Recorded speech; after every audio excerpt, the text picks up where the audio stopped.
On est aujourd'hui le dimanche 5 janvier 2025 et j'ai le bonheur de vous annoncer qu'au moment où je vous parle, ça fait exactement 2 années et 22 jours que j'ai mis fin à ma consommation d'alcool. Comment vous dire à quel point je suis heureuse d'en être arrivée là et à quel point je suis tellement fière de moi d'avoir réussi à tenir autant de temps sans alcool. J'y aurais jamais cru et pourtant j'y suis bel et bien arrivée. Mais trêve de blabla, ce mois-ci c'est quoi? C'est le Dry January. C'est le mois où les gens se lancent le défi d'arrêter de boire pendant 31 jours pour prendre une pause après les fêtes avec l'alcool ou bien pour tester leur relation à l'alcool. Et puis pourquoi pas découvrir les bienfaits d'un mois sans ivresse, comme le fait d'avoir une meilleure forme, un sommeil plus réparateur et une meilleure santé mentale. Pourquoi pas. Parfois, certains se sentent tellement mieux sans alcool pendant ces 31 jours qu'ils décident finalement de ne jamais reprendre leur consommation. C'est là aussi l'intérêt de ce défi-là pour certaines personnes.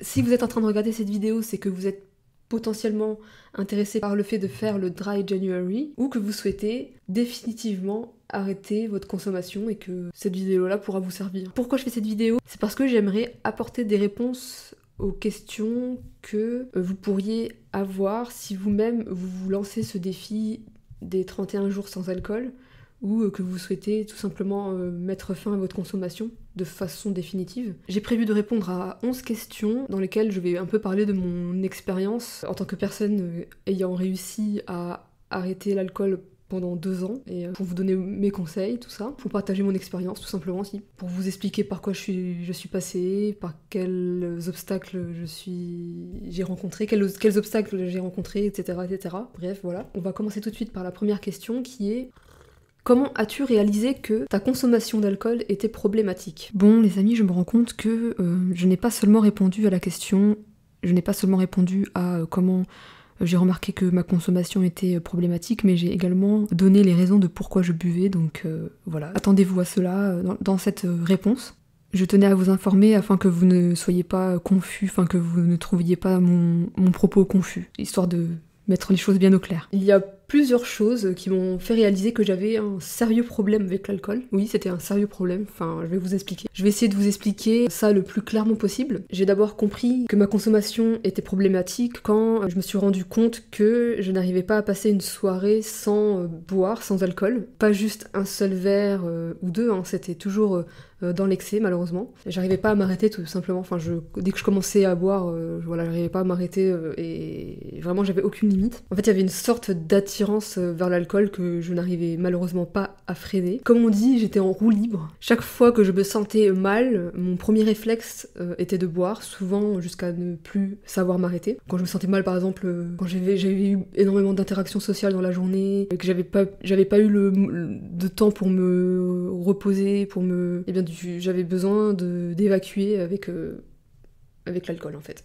Genre c'était un truc qui me permettait de redescendre la pression entre guillemets, je sais pas si vous voyez ce que je veux dire. Parce que je suis une personne très très anxieuse et l'alcool m'apportait une illusion éphémère de soulagement, donc une sensation oui éphémère de soulagement sur le moment. Enfin c'était forcément qu'éphémère parce que ça ne faisait que grossir mon problème en soi, donc c'était carrément éphémère et c'était complètement une illusion. J'étais pas du tout soulagée en vrai, pas du tout. Bref, pendant quelques heures, je n'étais plus envahie par l'anxiété, donc avec cette quantité d'alcool que je me mettais dans le sang, voilà, je n'étais plus du tout envahie par cette angoisse, cette anxiété. Donc j'étais plutôt insouciante dans ces moments-là, et c'est ce que je recherchais avec l'alcool. Mais pas que, d'ailleurs, j'expliquerai un peu mieux ce que je recherchais aussi avec l'alcool, mais bref. Mais cette insouciance, malheureusement, c'était bien trop extrême à mon goût. Enfin oui, c'était extrême. Enfin, c'est pas qu'à mon goût, objectivement c'était extrême. Et puis en tant que personne autiste, j'ai aussi des difficultés spécifiques qui jouaient un rôle dans ma consommation. Et aussi mon TDAH. Peut-être qu'un jour je ferai une vidéo sur la facilité que les personnes qui ont TDAH ont à adopter des pratiques addictives, à avoir des addictions, tout ça. J'aimerais bien peut-être aborder ça dans une de mes vidéos si ça vous intéresse bien sûr. Parce que voilà, quand on a un TDAH, on est un terreau fertile pour tout ce qui concerne les addictions, tout ça, donc bref. C'est une question de dopamine, enfin bref, bon, je passe. Donc en tant que personne autiste, j'ai aussi d'énormes difficultés qui sont spécifiques à mon autisme, qui ont joué un rôle dans ma consommation. Les hypersensibilités sensorielles, comme le bruit, Tout ça rendait les soirées tellement insupportables pour moi, parce que voilà, il y a quand même des soirées, j'avais des amis avec qui on faisait des soirées et qui ramenaient des autres personnes que je connaissais pas, enfin, et donc j'avais forcément besoin de boire de l'alcool pour pouvoir passer du temps avec eux, en fait, tout simplement, parce que j'arrivais pas du tout, enfin c'était impossible pour moi de faire une de ces soirées sans consommer quelque chose qui allait altérer ma conscience, ouais, je dirais ça comme ça. Ça a ce pouvoir, entre guillemets, l'alcool, en tout cas chez moi, je sais que je suis pas la seule personne autiste dans cette situation, mais je sais que l'alcool, pour moi, c'est comme si ça me coupait un peu pas de mes émotions, mais de mes sensations, on va dire ça comme ça. Genre je sais pas, ça me rend totalement inconsciente de ce qui peut me troubler dans la vie quand je suis sobre. Vous voyez ce que je veux dire? J'espère que c'est clair. J'ai toujours peur de pas être claire dans mes explications, mais voilà. Voilà, en gros, pourquoi je buvais de l'alcool. L'alcool, ça m'aidait aussi beaucoup à pouvoir parler à des inconnus, donc je sais pas, à des d'amis que je ne connaissais pas, donc par exemple. Mais je me rends compte, avec le recul, je réalise que ces conversations étaient très très maladroites, voire hyper gênantes. Et je pense malheureusement qu'on se foutait plus de ma gueule qu'autre chose en réalité. Je pense que les gens faisaient semblant d'être sympas avec moi dans ces moments-là, enfin je pense. Je me rendais pas compte sur le moment. C'est vraiment qu'après avoir vraiment réfléchi à ça, après avoir arrêté de boire, que je me suis dit ouais mais en fait les gens je pense qu'ils se foutaient de ma gueule. Mais ce qui a vraiment été un signal d'alarme pour moi, ce sont les fois où je me suis réveillée seule à l'hôpital, voilà, à cause de l'alcool, dans un état de confusion totale. Je pense même que ce sont des moments qui ont été des traumatismes, je pense. C'est des moments qui m'ont traumatisée, vraiment, de l'hôpital en soi, genre je suis pas à l'aise dans les hôpitaux, personnellement, à cause de ça. En gros, je voyais bien que j'étais dans une phase d'autodestruction, tout simplement. Je n'avais aucune estime ni aucun respect pour moi-même à ce moment-là, vraiment... Enfin, j'étais vraiment, je sais pas, je savais pas où j'allais, vraiment, ça n'avait pas de sens, vraiment. Et je pense que mon rapport à l'alcool était aussi une conséquence de mon passé, de mon vécu en tant qu'enfant, adolescent. Disons que j'ai grandi dans un environnement qui a été marqué par des événements très très très difficiles à vivre, avec beaucoup de traumatismes, voilà. Donc l'alcool, pour moi, c'était une façon d'échapper aussi à tout ça. Mais malheureusement, ça n'a fait qu'aggraver ma situation finalement. Donc en gros, le pourquoi du comment j'ai bu de l'alcool était multifactoriel. Enfin, il y avait pas juste une seule raison qui a fait que j'ai bu de l'alcool. Enfin, bref, il y a plusieurs trucs qui expliquent cela, voilà, tout simplement. Mais là, en plus, je me rends compte que je réponds mal à la question comment je me suis rendu compte que j'avais un problème avec l'alcool. Mais bref, j'ai un peu mélangé un peu tout, mais bon.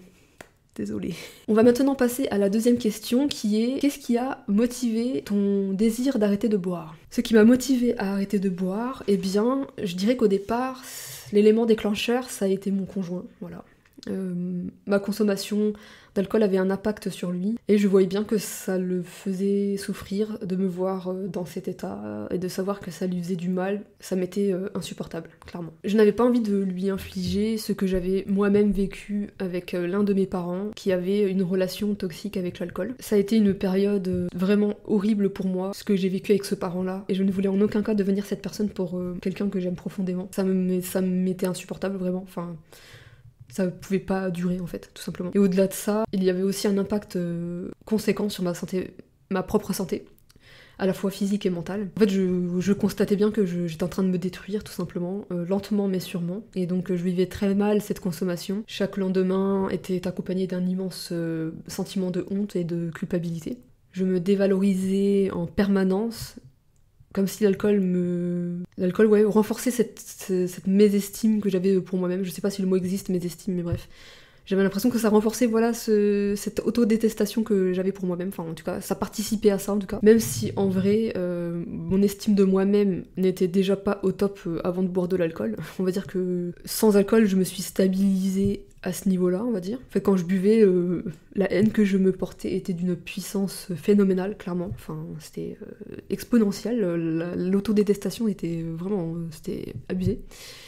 Bref, à un moment donné, c'était devenu évident que je ne pouvais plus continuer ainsi, que c'était vraiment insoutenable de continuer à boire. Et une autre chose qui m'a motivée, c'était cette idée qui m'obsédait, selon laquelle les parents transmettent leurs vices à leurs enfants. J'étais obsédée par ça, je me disais que j'avais une malédiction, bref. J'avais tellement peur que ce cycle de comportement continue avec moi, donc le comportement de mes parents. J'étais terrorisée à l'idée de perpétuer leurs erreurs. Voilà, je voulais pas me dire que... Je voulais arrêter de me dire que j'étais héritière de leurs problèmes, entre guillemets, je sais pas si c'est vraiment le mot que je vais utiliser, mais genre je voulais me défaire de leur identité, entre guillemets. Je voulais me dire, oui, non, je suis moi, je suis moi, je peux avoir ma trajectoire de vie propre. J'avais qu'une seule envie, moi, c'était de briser ce que j'appelle la malédiction. En fait, je brûlais d'envie de mettre fin à ce schéma de merde, tout simplement. Ce putain de schéma de merde, là, je voulais m'en débarrasser, je voulais, je voulais juste vivre ma vie, voilà, c'est tout. Vivre ma vie et... sans les vices de mes parents, tout simplement. Après, je dis pas que c'est être vicieux que de boire de l'alcool ou quoi, c'est pas ça que je dis, hein. C'est absolument pas, mais c'est ça que je veux dire. Il y a aucun jugement dans ce que je dis là, vraiment aucun jugement. C'est juste que, bon, peut-être que le mot vice est mal choisi, peut-être, je sais pas, mais j'ai pas le mot là, j'ai pas les mots, mais donc... Enfin, en gros, je voulais juste pouvoir me dissocier de mes parents. Voilà, c'est tout. Voilà, je voulais juste pouvoir me dissocier de mes parents, m'auto-déterminer, entre guillemets. Vous voyez ce que je veux dire. Bref, voilà. Mais voilà, au fond, ce qui m'a profondément motivée, c'était ce besoin viscéral de me prouver que je pouvais être différente de mes parents, tout simplement. Que je pouvais et que j'avais le droit de m'en sortir. En gros, il s'agissait pour moi de reprendre le contrôle sur ma vie, de montrer que je pouvais être forte, que je pouvais choisir de ne pas reproduire les mêmes schémas toxiques. Voilà, c'est tout simplement ça en fait. C'était une manière de redonner du sens à ma vie, qui n'en avait pas.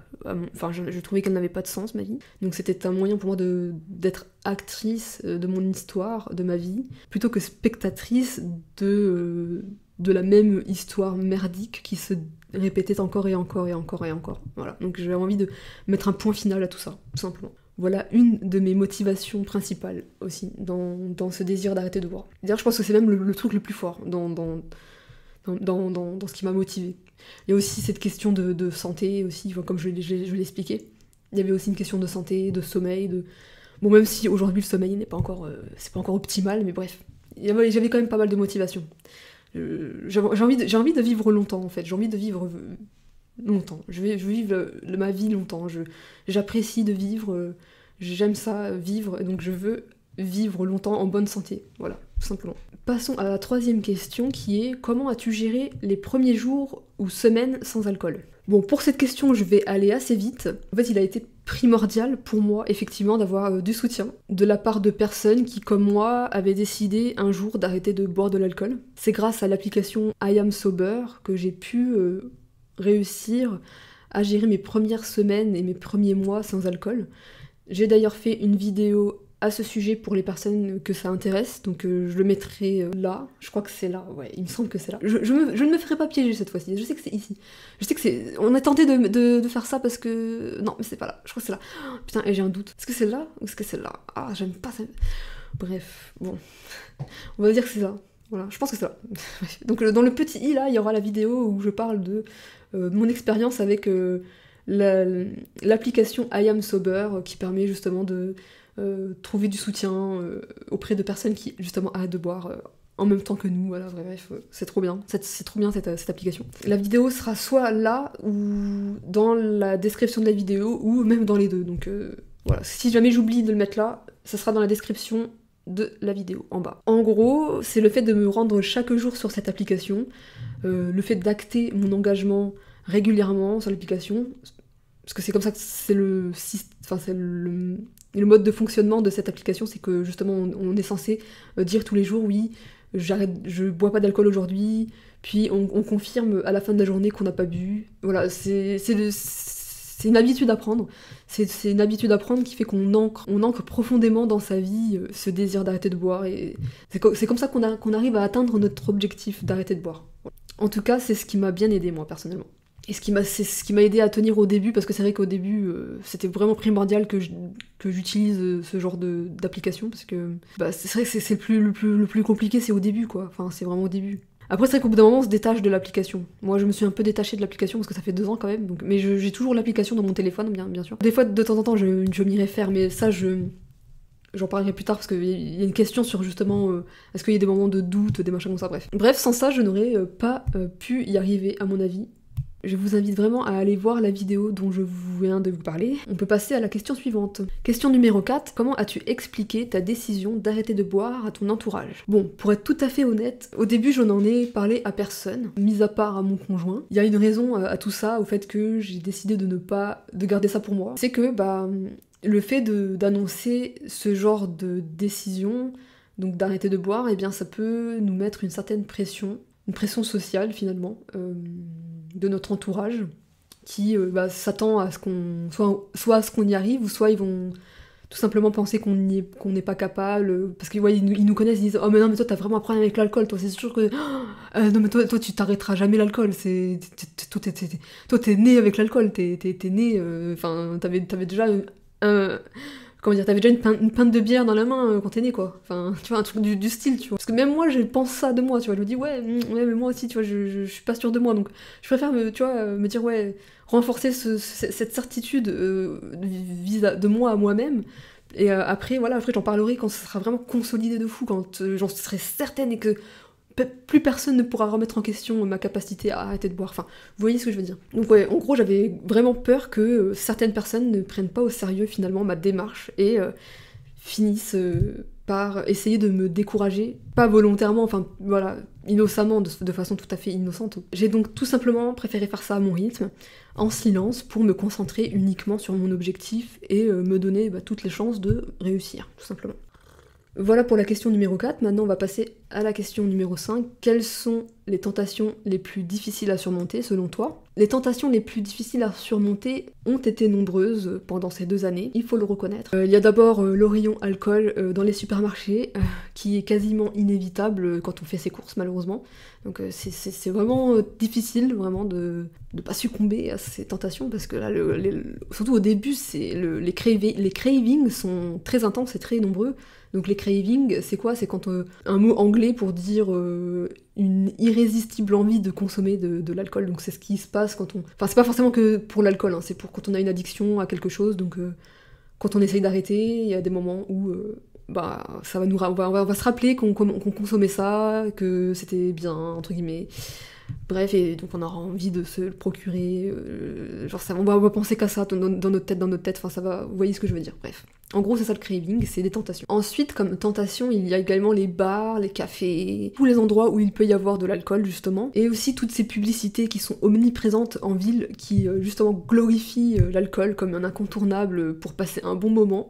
Super. Mais surtout, au-delà de ça, même peut-être le plus tentant, on va dire ça comme ça, ce qui a été le plus dur finalement à résister, ce sont mes propres émotions finalement. Tout ce qui est anxiété, stress, tristesse, moments d'ennui. Même il y avait des moments de joie où je me disais, ah purée, je pourrais fêter ça avec une... Genre quand j'avais accompli pas mal de choses dans une journée, je me disais, ah tiens, pourquoi pas... fêter ça quoi. Enfin vous voyez ce que je veux dire, genre avec une petite bière ou quoi, enfin voilà, donc c'est le truc classique en vrai avec l'alcool, c'est genre tout est prétexte à consommer, voilà, donc bref. Donc il y a eu des tentations effectivement, il y a eu énormément de tentations franchement. Et même au bout de 2 ans, je dois vous l'avouer, il y en a encore. Peut-être beaucoup moins qu'au début quand j'ai arrêté de consommer d'alcool, les premières semaines, tout ça. Mais faut le dire que même 2 ans après, c'est compliqué aussi. Mais c'est quand même moins compliqué, donc faut pas se décourager. Plus le temps avance et moins c'est difficile, donc c'est juste une question de patience et aussi d'être bien entouré, d'avoir les bonnes ressources pour rester motivé à arrêter tout ça. Donc je disais qu'au-delà de ça, oui, ce qui était le plus dur finalement, c'était mes émotions. Et ce qui fait que j'ai dû prendre au début de mon arrêt des mesures assez radicales pour ne pas succomber. Par exemple, j'ai volontairement limité mes sorties. C'est vrai que ça peut sembler extrême, mais personnellement j'avais vraiment besoin de créer un environnement plus sûr, où je n'étais pas constamment confrontée à cette tentation justement. Avec le temps, j'ai appris à mieux gérer ces situations, mais c'est vrai qu'au début c'était difficile. Aujourd'hui je peux maintenant aller dans des endroits comme les cafés, tout ça, enfin... Voir des gens boire, ça me dérange plus maintenant, enfin ça me donne plus envie de boire, enfin... En vrai, voilà, même aller au restaurant, ça pouvait être compliqué parce que je me disais, ah, je pourrais peut-être prendre un verre de vin à la fin, tu vois. Vous voyez, genre ce genre de choses, quoi. Mais maintenant, c'est bon. Au bout de 2 ans, c'est bon, j'ai réussi à me défaire de ces tentations-là. Je suis vraiment trop contente, c'est trop cool. Passons maintenant à la 6e question qui est: as-tu des astuces pour refuser un verre sans se sentir jugé ou mal à l'aise? Honnêtement, moi pour cette question, je n'ai pas de réponse à donner à partir de mon expérience, étant donné que, comme je vous l'ai dit, j'ai déserté tous les endroits où les gens pourraient me proposer à boire, mais vous pouvez trouver une phrase toute faite pour décliner poliment une proposition. Bon, j'ai dit que j'ai renoué contact avec les lieux où les gens pourraient me proposer de boire, mais en fait non, parce que c'est au restaurant, on va pas me proposer de boire comme ça. Enfin, c'est arrivé qu'une seule fois qu'on me propose un verre, c'était le Noël dernier. On m'avait proposé un verre de vin rouge, et j'avais réussi à dire non, même si c'était vraiment très tentant. C'était vraiment très tentant. Mais j'ai réussi à dire non, même si vraiment c'était compliqué. Bref. Et comme je le disais, vous pouvez trouver une phrase toute faite pour décliner poliment une proposition. Vous pouvez dire par exemple oui non merci, je ne bois pas d'alcool tout simplement, ou non merci, j'essaye de faire une pause avec l'alcool en ce moment, voilà, c'est très gentil de votre part, mais je ne suis pas intéressée, merci, c'est pas contre vous, voilà, laissez-moi tranquille, non je rigole, je plaisante, non mais voilà, vous dites juste non merci, c'est tout, voilà, y a pas besoin d'épiloguer plus que ça en soi. Voilà, l'important c'est de rester ferme dans son refus, sans avoir à se justifier 1000 ans sur le pourquoi, du comment vous ne voulez pas boire, je sais pas quoi, enfin, voilà, c'est votre choix, vous avez le droit... Voilà, on ne devrait pas avoir à se préparer autant juste pour dire non à de l'alcool, enfin, je trouve ça tellement fou, enfin, parce que voilà, bon, ça je vais en parler dans une autre question, donc j'allais parler d'un truc, mais je vais pas digresser trop souvent dans la vidéo, parce que sinon... ça va dans tous les sens, mais je continue, je reste dans mon objectif, dans répondre à cette question. Sinon, vous pouvez aussi vous servir un verre d'une boisson non alcoolisée. Sinon, vous pouvez très bien aussi vous servir, si jamais vous êtes à une soirée avec des amis, vous pouvez vous servir un verre d'une boisson non alcoolisée que vous aurez en main pour éviter qu'on vous propose un verre vu que vous en avez déjà un dans la main. Vous voyez, je sais pas, ça peut être bien ce truc-là. Genre, on va pas vous proposer un verre alors que vous avez déjà un verre dans la main. Je pense que c'est une bonne technique, je pense. Voilà. Je l'ai pas essayé moi personnellement, mais si vous l'essayez, dites-moi si ça fonctionne, si c'est effectif ou pas. Après, c'est vrai que le mieux, même si c'est vrai que c'est pas évident, c'est pas facile, c'est de pouvoir s'entourer de personnes qui sont compréhensives, qui ne vont pas juger les choix que vous faites, voilà, dans votre vie. C'est pas évident, hein, mais on peut trouver. Mais c'est vrai que c'est plus facile à dire qu'à faire. Je suis désolée, ça peut être compliqué parfois. Je le reconnais. Surtout dans une société où le fait de boire, en fait, c'est quelque chose de culturel, où on est vu comme quelqu'un de trop bizarre si on n'est pas complètement bourré lors d'une soirée, genre... Enfin bref. Avant de passer à la question numéro 6, je vous invite à commenter le mot abstinence dans les commentaires, afin d'aider à la visibilité de cette vidéo. Je vous en remercie très vivement. On peut maintenant passer à la 7e question, qui est... quels sont les bienfaits que tu as ressentis depuis que tu as arrêté de boire? Eh bien, arrêter de boire de l'alcool, ça n'a pas tout solutionné dans ma vie, bien sûr, et c'est important de le dire et de le reconnaître, enfin voilà, faut pas se leurrer non plus. En gros, arrêter de boire, ça n'a pas magiquement amélioré tous les aspects de ma vie. Par exemple, mon sommeil, qui est souvent mis en avant comme un bénéfice majeur de la sobriété, eh bien, malheureusement... c'est pas encore optimal à ce niveau-là, à mon goût, je trouve. Cela tient surtout à une autre addiction que j'ai, malheureusement, que j'ai avec mon téléphone. TikTok, les réseaux sociaux, tout ça. Oups. Comme je vous dis, quand on a un TDAH, on est un terreau fertile pour les addictions. Donc je pense que ça va être compliqué pour moi de me défaire totalement de ça, en fait. C'est un point sur lequel j'essaie de travailler encore aujourd'hui. Mais même si tout n'a pas changé du jour au lendemain, il y a quand même des choses qui sont positives, qui me sont arrivées quand même, et que j'ai pu remarquer depuis que j'ai arrêté de boire. Déjà, il y a ce sentiment de honte qui n'est plus là, et j'ai gagné une certaine clarté mentale que j'avais perdue, enfin, qui était vraiment diminuée quand je buvais de l'alcool, clairement. Genre j'ai plus ces moments de brume ou de gueule de bois les lendemains d'ivresse. Et oui, c'est vrai que je me sens aussi plus en phase avec moi-même. Et plus cohérente dans mes choix sans alcool, clairement. Ensuite, il y a la satisfaction de ne plus subir cette relation toxique avec l'alcool. Voilà, j'ai repris contrôle sur ma vie, enfin un certain contrôle, où tout est... J'ai pas un contrôle sur tout, mais au moins ça c'est déjà un truc sur lequel j'ai plus de maîtrise, on va dire ça comme ça. Et aussi j'ai réussi à me prouver que j'étais capable d'arrêter de boire, waouh, dinguerie. Bref, on va pouvoir passer à la question numéro 8, qui est: as-tu rencontré des moments de doute ou des moments de rechute? Si oui, comment les avez-vous gérés? Bon, là c'est le moment un peu moins que j'aime moins de la vidéo. Parce que oui, effectivement, j'ai rencontré quelques moments de doute, et j'ai eu quelques micro-rechutes, mais je tiens à préciser, parce que c'est important de le dire, que les rechutes, ça fait partie du processus quand on arrête de boire. C'est important de ne pas se juger trop durement quand on rechute. Et les moments où j'ai craqué sont arrivés dans des moments de crise où je n'allais pas bien du tout sur le moment. C'est quand je me sentais complètement coincée, sans échappatoire, ni aucun moyen pour me soulager de ces crises. Dans ces moments-là, un énorme craving pouvait surgir, comme une impulsion incontrôlable. Je me suis retrouvée plusieurs fois en chemin vers le supermarché dans l'idée d'aller acheter de l'alcool parce que j'étais persuadée que boire allait me soulager. La plupart du temps, le simple fait de marcher jusqu'au supermarché me permettait de me raisonner. Pendant le trajet, j'arrivais à reprendre le contrôle de mes pensées et je finissais par rentrer chez moi sans rien acheter. Mais malheureusement, il y a quand même eu 2 fois où je suis allée jusqu'au bout de ma démarche, malheureusement. Et la première fois, eh bien, j'avais acheté une petite canette d'alcool à la vodka, je crois, que j'ai bu entièrement. Donc c'était une bouteille de 33 centilitres, donc c'était une petite canette comme ça. Et immédiatement, j'ai regretté, comme vous pouvez l'imaginer. Non seulement je me sentais toujours aussi mal après l'avoir bu, mais en plus, j'avais trouvé ça immonde en termes de goût, et totalement inefficace dans le fait de... Enfin, je cherchais à me soulager et ça n'a pas du tout fonctionné. Et ça a été comme un rappel que l'alcool, c'était pas du tout une solution. Voilà, c'était pas une solution. Je pense que j'avais vraiment compris que ça ne sera plus jamais une solution, finalement. Même si, bon, il y a eu une deuxième fois, durant laquelle j'ai acheté une canette de bière. Et cette fois-là, je n'ai bu que 2 ou 3 gorgées avant de m'arrêter totalement, et le goût était aussi désagréable, et je ressentais une énorme culpabilité, comme si je me trahissais moi-même finalement. C'était vraiment une trahison envers moi-même, et je le supportais pas, c'était assez hardcore dans ma tête. Je me disais, mais qu'est-ce que t'es en train de faire là? Qu'est-ce que t'es en train de faire? C'est pas... Non, t'es en train de te trahir là, non. Et j'ai fini par jeter le reste finalement.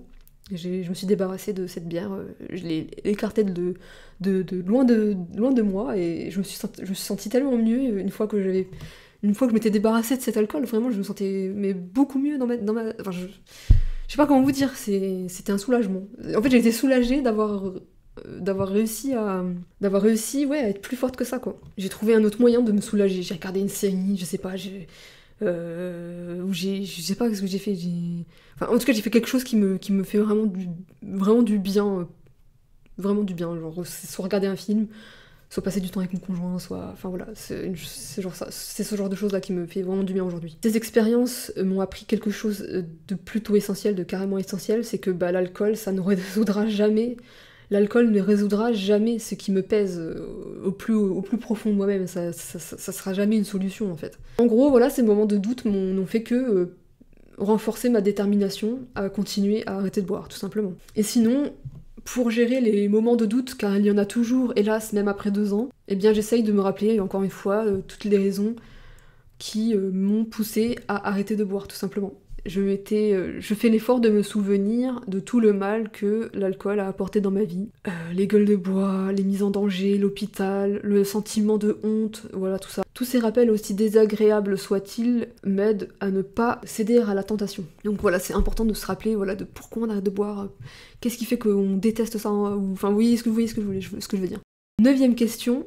Quel conseil donnerais-tu à quelqu'un qui hésite encore à participer au Dry January? Pour moi, c'est un peu difficile de répondre à cette question, car j'ai vraiment trop peur de paraître comme une personne moralisatrice, dans le sens où je me dis que ces personnes-là ne font ce qu'elles veulent, et qu'elles pourraient finalement se sentir jugées si j'essaye justement de les convaincre de faire le Dry January. Mais après réflexion, voilà ce que je répondrais à ces personnes-là. Je répondrais tout simplement que oui, je comprends que tout à fait que certaines personnes puissent hésiter à faire le Dry January. Étant donné que j'ai fait partie de ces personnes-là, moi aussi, je ne pense pas qu'il y ait une façon tout à fait unique et universelle de répondre à cette question en fait. Ce que je peux dire en revanche, c'est que pour moi, arrêter l'alcool, même de manière temporaire, ça a pu me permettre de me rendre compte de ma relation que j'avais avec ce produit. Et le mois sans alcool, ce n'est pas forcément s'engager à arrêter définitivement l'alcool.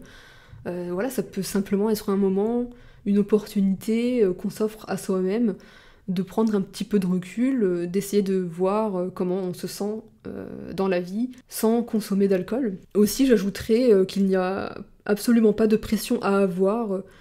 Chacun va à son rythme, selon ses besoins et ses propres motivations. Si vous êtes une personne qui, voilà, vous posez des questions par rapport à ça, par rapport au Dry January, par l'idée de faire une pause, c'est peut-être que vous vous posez...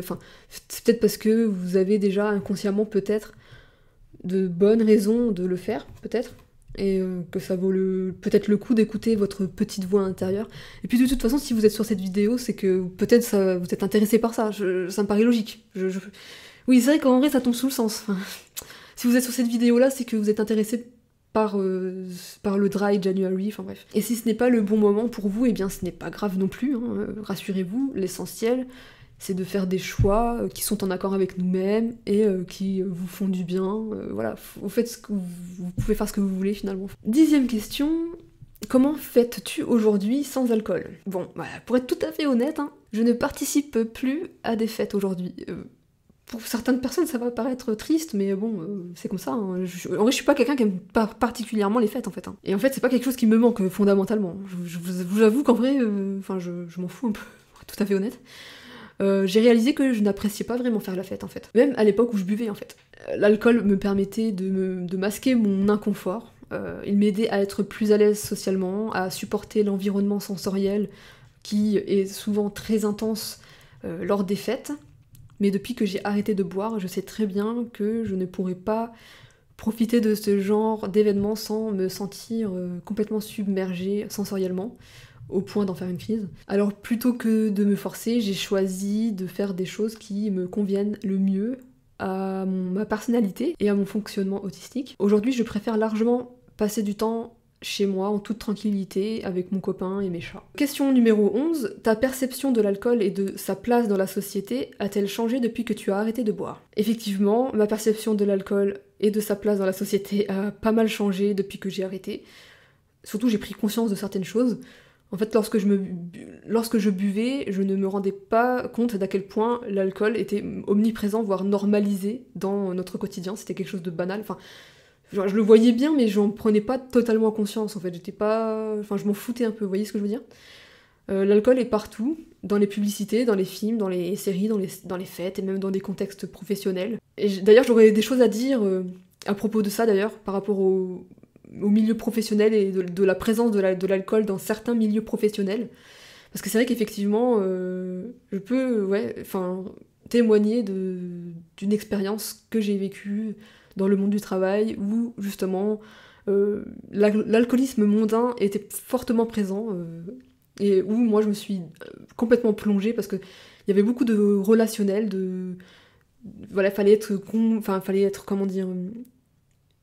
fallait pouvoir aller vers les gens, parler aux gens, tout ça, et moi, comme je suis autiste, vous savez, c'est très compliqué pour moi, donc j'avais besoin de boire de l'alcool pour pouvoir... le fait qu'il y ait de l'alcool, ça m'a aidé, entre guillemets, même si en vrai, je pense que c'est mauvais, c'est très malsain, et que moi j'avais du mal à me contrôler. En plus, j'ai du mal à contrôler ma consommation, comme je vous l'ai dit. J'arrive pas à me contenter que d'un seul verre. Donc c'était vraiment très problématique. Je vous le dis, c'était très problématique. Mais bref, voilà, l'alcool, c'est quelque chose qui est souvent présenté comme le moyen de se détendre, de socialiser ou de célébrer, ce qui peut malheureusement donner l'impression que ne pas boire, eh bien, c'est s'exclure ou être à part. Voilà pour cette réponse. Je crois que ce sera tout pour cette vidéo. Voilà, j'espère que cette vidéo vous aura apporté des réponses, un peu de soutien, ou simplement matière à réfléchir. Si vous avez d'autres questions ou envie de partager votre propre expérience avec l'alcool ou le Dry January, n'hésitez surtout pas à le faire dans les commentaires, je serai ravie de vous lire et d'échanger avec vous. Si vous avez apprécié cette vidéo et que vous souhaitez soutenir mon travail, eh bien pensez à mettre un j'aime et à vous abonner à la chaîne et à activer les notifications pour ne pas rater les publications des prochaines vidéos. Ça m'aide énormément et c'est quelque chose qui me motive à continuer à partager du contenu avec vous. Merci de m'avoir écouté jusqu'ici et bon courage à celles et ceux qui se lancent dans cette aventure, que ce soit pour un mois ou pour plus longtemps, définitivement, pourquoi pas. Et sur ces quelques mots, je vous dis à bientôt pour un prochain contenu. Salut!